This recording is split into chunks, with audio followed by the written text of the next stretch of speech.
আমরা ওই বাড়িতে গেছিলাম, মানে দেখে আমাদের টোটালি হালত খারাপ ছিল, মানে ওরকম টাইপের একটা অ্যাম্বিয়েন্স। সবগুলো সুইচ অফ করলাম, আবার রাতে 2টোর সময় পুরো বাড়ির লাইট জ্বলে গেল। মানে এটা কী করে সম্ভব?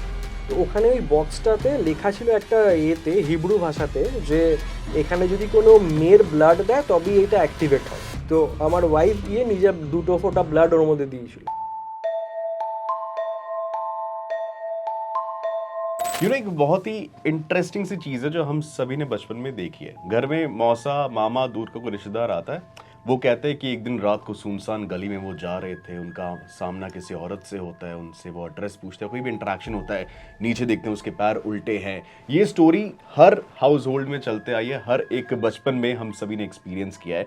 लेकिन हॉरर स्टोरीज, ये सारी चीजें फैंटेसी है, रियलिटी है, इसके बारे में आज बहुत सारी बातें जानेंगे। आज हमारे साथ है paranormal investigator Devraj Sanyal. He is also the founder of detectives of supernatural.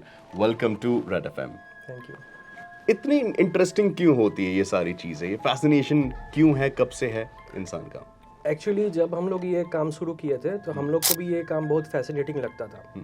लेकिन जैसे जैसे हम लोग रिसर्च आगे बढ़ाते गए, ये ज़्यादा फैसिनेटिंग नहीं है बेसिकली, क्योंकि कोई भी जगह अगर हॉन्टेड है, लोग कहते हैं हॉन्टेड है, उसके पीछे एक डार्क हिस्ट्री रहता है। वो हिस्ट्री बहुत प्लेजरेबल नहीं होता है। ये फैसिनेटिंग लगता है दूर से, लेकिन जब आप डीप में जाओगे उतना फैसिनेटिंग है नहीं। এক্স্যাক্টলি টা কি, ঘোস্ট এই টার্মটা এক্স্যাক্টলি কি বা কে? ঘোস্ট অ্যাকচুয়ালি যদি আমি ডিপে গিয়ে করি, রিসার্চ করি, তো হিউম্যানের যে মানে সিভিলাইজেশনের প্রথম থেকেই আমরা একটা এমন জিনিসকে মানি দ্যাট ইজ আফটার লাইফ। হাউস হোল্ডে অনেক গল্প করে, এত ফিল্মস হচ্ছে, এত নভেলস লেখা হচ্ছে, ও অন প্যারানর্মাল এত সিরিজ হচ্ছে, বাট অ্যাকচুয়ালি কি এরকম তো না যে সব সময় সব জিনিস জাস্ট মানে এই ফরম্যাটেই আছে, এন্টারটেনমেন্ট ফরম্যাটেই আছে। কিছু কিছু তো লোক সত্যিকারেরই এক্সপিরিয়েন্স করে, এরকম না যে জাস্ট ফ্যামিলি এর মধ্যেই আছে, বাট বিগ স্কেলেও জিনিসটা অনেক সময় ঘটে যেটার কোনো এক্সপ্লেনেশন পাওয়া যায় না। তো আমরা ওখান থেকেই স্টার্ট করেছিলাম যে এটা আমরা জানবো, মানে what is actually going on, মানে বিহাইন্ডে কি হচ্ছে। ম্যাক্সিমামই লোকেদের এগুলো ভুল ধারণা থাকে যে বাড়িতে ভূত আছে আর মানে এরকম টাইপের জিনিস, বা যেরকম এক্সপিরিয়েন্স করছে এগুলো ম্যাক্সিমামই বা স্কিজোফ্রেনিয়া বা মেন্টাল ইলনেস বা কোনো ইলিউশনস, বা ওখানে অনেক সময় টক্সিক গ্যাসের জন্য অনেক সময় মানুষেরা ভুল দেখে, মানে বা হাই ম্যাগনেটিক ফিল্ডের জন্য ব্রেন অনেক সময় জিনিস থাকে না বাট স্টিল এক্সপিরিয়েন্স করে। বাট 1% এমন জিনিস ঘটেছে যেগুলোর কোনো এক্সপ্লেনেশন নেই, আমাদের কাছে নেই, মানে আমাদের জন্য ওটা প্যারানর্মালি। তো ওই টাইপের জিনিসগুলোর জন্যই আমরা রিসার্চটা এখনো চালিয়ে যাচ্ছি যে অ্যাকচুয়ালি কি হচ্ছে এখানে।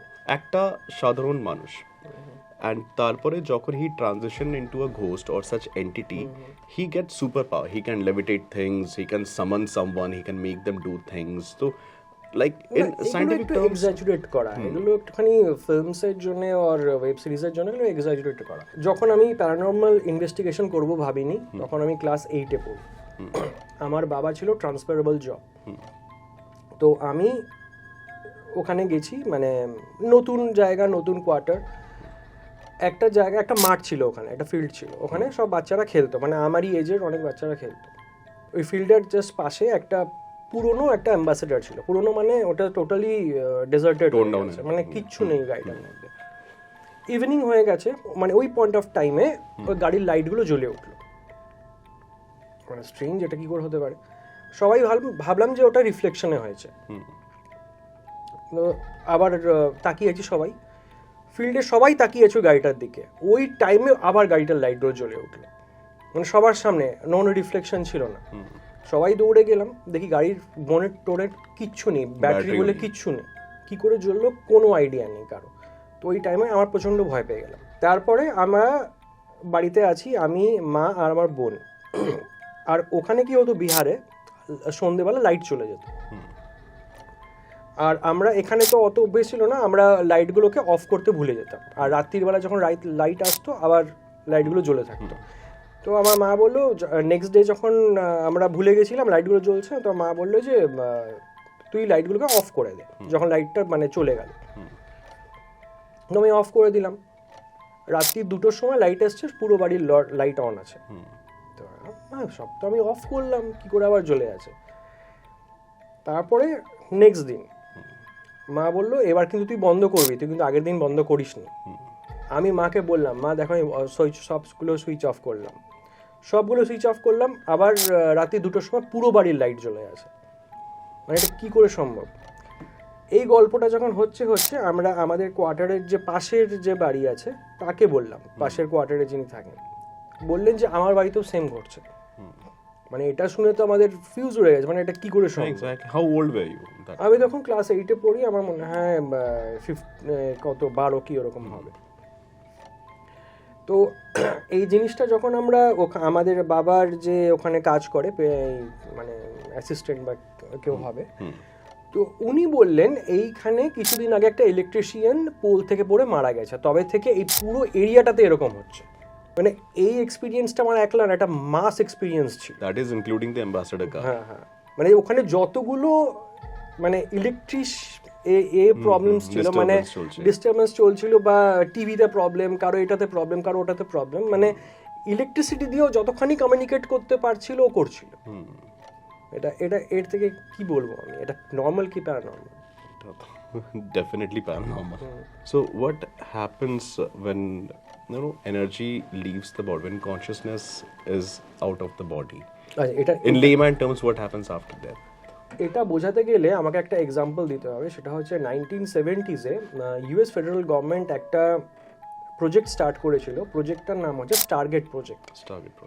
স্টারগেট প্রজেক্টে কি করা হতো, এমন এমন মানুষকে ওখানে এক্সপেরিমেন্ট করা হতো যাদের মানে ক্লেমস ছিল যে ওদের কনসিয়াসনেস ওরা আউট অফ বডি করতে পারে, মানে আউট অফ বডি যে অ্যাস্ট্রাল প্রজেকশন করতে পারে। তো ইউএস গভর্নমেন্ট এটার করেছিল কারণ ওদের রাশিয়ার ওয়ারফেয়ার কিভাবে করছে প্ল্যানসটা জানার জন্য। Okay. For spy purposes. হ্যাঁ, ফর স্পাই পারপাসেস। তো এটা 1970 থেকে 2000 অবধি এই প্রজেক্টটা চলেছিল। আর এই প্রজেক্টটার 70% অবজারভেশনস কারেক্ট ছিল। এটার যে টোটাল মানে ডকুমেন্টেশনটা আছে, এটা সিআইএ এর অরিজিনাল যে ওদের ওয়েবসাইট সেটার মধ্যে ডকুমেন্টেড আছে।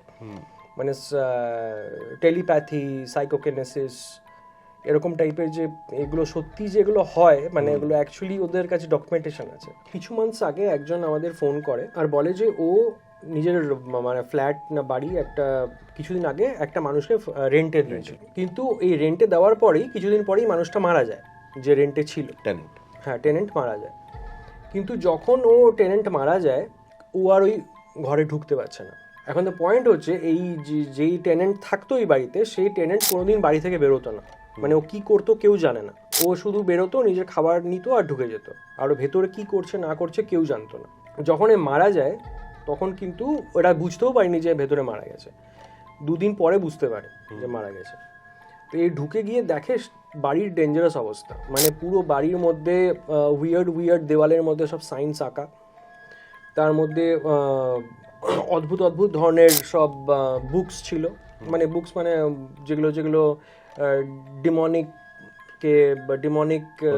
মানে পজিশন না, ডিমনিক মানে করার জন্য, সামান করার জন্য যেগুলো বুকস হয় ওগুলো ছিল।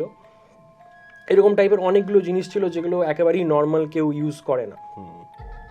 আর যখন ওখানে ও ঢোকে ও একটা বক্স পায়, সেই বক্সটা কোনোদিন খুলতে পারেনি। বক্সটার কাছে যেতেই ওর এমন মানে মনে হয়েছিল যে ও টোটালি ওখানে অজ্ঞান হয়ে গেছিল, মানে ও ওখানে থাকতেই পারেনি। তো এই যে ব্লাড মুন ছিল, ব্লাড মুন কিছুদিন আগে গেল না, ও আমাকে বলেছিল যে তোমরা এই দিনে আসো। তো আমাদের ওই দিনই ভীষণ ইন্টারেস্ট লেগেছিল যে এরকম একটা বাড়িতে আমরা ওই দিন ইনভেস্টিগেশন করব।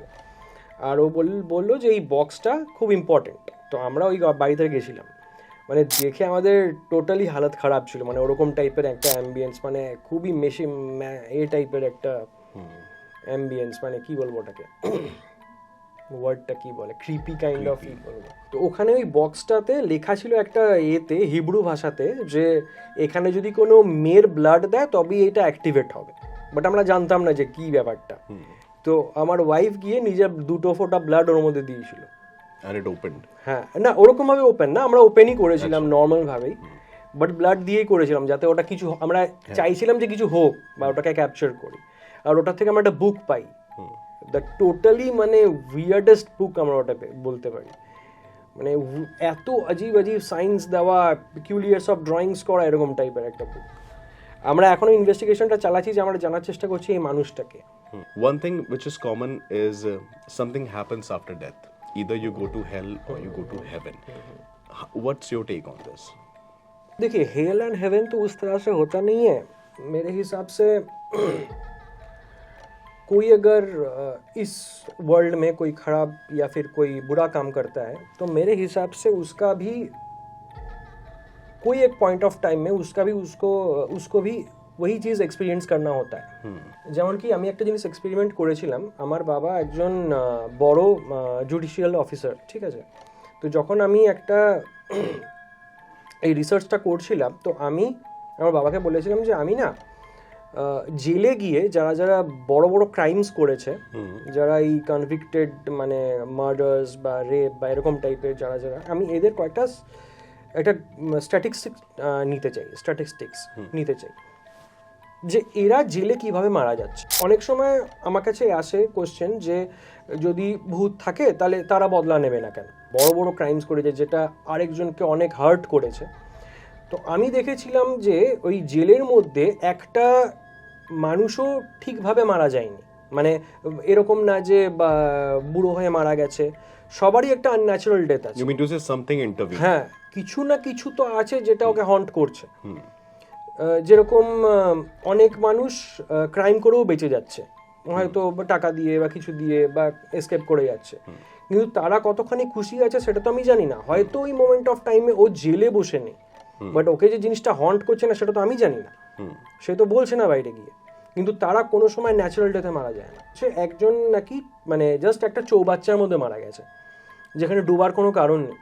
কিভাবে মারা গেল কেউ জানে না, হঠাৎ করে দেখে ওখানে মরে পড়ে আছে, কিন্তু ওই টাইমে সিসিটিভিতে কোনো লোককে দেখা যাচ্ছে না। একটা লোক গায়ে আগুন লেগে মারা গেছে, কিন্তু ওকে গায়ে আগুন লাগারও কোনো কারণ নেই। মানে এরকম টাইপের অনেকগুলো দেখেছি আমি, জেলের মধ্যেই মারা গেছে, বাট কারণগুলো জানা যায়। In every city, যতগুলো শহর আছে আমাদের দেশে না, world wide, there has to be one place or maybe one monument or maybe one building যাকে আমরা বলি যে এটা তো হন্টেড। যখন এই হন্টেড টার্মটা ডিক্লেয়ার করা হয় তারপরে কি হয়, মানে যদি সেটা অলরেডি ইনহ্যাবিটেড মানে লোকেরা থাকে ওখানে? বেঙ্গলি একটা কেস আমি বলবো, সেটা হচ্ছে বেগুন কোদর। এটা পুরুলিয়ার পাশে একটা স্টেশন আছে যেটা ভীষণভাবে লেভেলড অ্যাজ হন্টেড। তো এই যে লেভেলড অ্যাজ হন্টেড হয়ে গেল, এখন but is it still working? না, ওটা বন্ধ হয়ে গেছিল। আর সেই কারণেই হন্টেডের রিজনের জন্যই ওখানে ট্রেন দাঁড়াতো না। আর এই কারণে অনেকগুলো টিম আছে যারা ওখানে মানুষদেরকে নিয়ে যেত, হন্টেড বলে দেখাতো যে এই জায়গাটা হন্টেড বলে, আরও বেশি জিনিসটাকে ফুয়েলড আপ করতো যে জায়গাটা হন্টেড। আর এই রিজনে কি হতো, ওখানকার রিয়েল এস্টেটের দাম পুরো কমে গেছিল। মানে ওখানে আর কেউ বাড়ি কিনতো না, কোনো জমি নিয়ে কেউ মানে জমির দাম পুরো মানে কমে গেছিলো। এই রিজনের জন্য ওখানকার মানুষজনরা ভাবলো যে এই হন্টেডের লেভেলটাকে এবার থেকে সরাতে হবে। সেই জন্য গভর্নমেন্টকে আপিল করে ওই স্টেশনটাকে আবার স্টার্ট করা হয়। তো এইটা হচ্ছে হন্টেডের লেভেলের ইম্প্যাক্ট। এরকম অনেকজনই হয় যারা অনেক কিছু এক্সপিরিয়েন্স করে, বাট সবসময় যে সেই এক্সপিরিয়েন্সের পিছনে ভূত প্রেত আর স্পিরিটসই থাকবে তার কোনো মানে নেই। অনেক নর্মাল কারণের জন্য এক্সপিরিয়েন্সগুলো হয়। তো আমরা চাইবো যে এরকম কোনো এক্সপিরিয়েন্স করলে কেউ আমাদেরকে বলতে পারে, আমরা এসে হেল্প করতে পারি। Lovely. Thank you so much, Devraj, for being with us. बहुत fruitful रहा ये conversation. Thank you. Thank you so much for watching. बजाते रहो 93.5 रेड एफएम बजाते रहो।